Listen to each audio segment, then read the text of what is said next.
Ngayong araw nga ay January 13, 2019 kung saan magsisimula na nga ang pinakabagong season ng PBA at may ilang mga players na naman tayo dapat pakaabangan.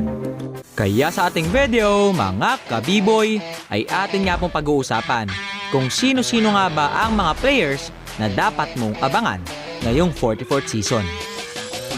Pero kung bago ka pa lang sa aking channel ay huwag mong kalimutang mag-subscribe at i-click ang notification bell para ma-update ka. So, let's begin this video. So, una nga po sa ating listahan na itong si CJ Perez kung saan na-draft nga siya noong taong 2018 sa koponan ng Colombian Jeep bilang first overall pick at naipagkukumpara nga rin dito kay Calvin The Beast Abueva dahil nga sa kanyang aggressiveness inside the court kung saan yun nga rin ang strength ni Calvin. Kaya naman talagang kaabang-abang itong si CJ Perez sa mga ipapakita niya ngayong 44th season at atin nga siyang unang masisilayan ngayong darating na January 18, 2019 kung saan makakalaban nga po nila ang San Miguel Beermen.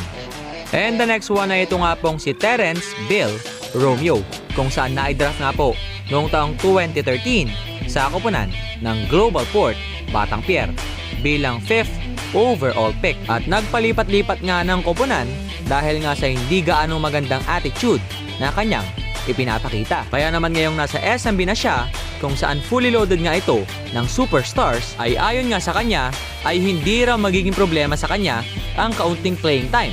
Basta ang mahalaga raw ay nananalo ang kanilang koponan. Kaya naman talagang kaabang-abang yan dahil atin ngang malalaman kung talaga bang nagbago na itong si Terrence Romeo at kung mapapanindigan niya ba ang mga salitang sinabi niya.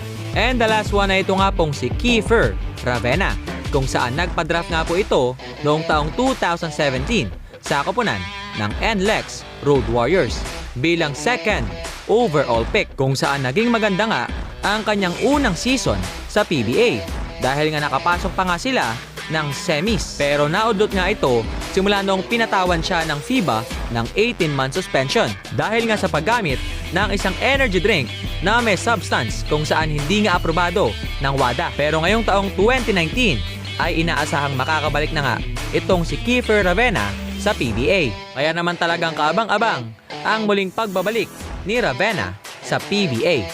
Kaya naman yon hanggang dito na lang at maraming salamat sa panonood. And once again, this is Bob GameStyle TV saying, bye-bye!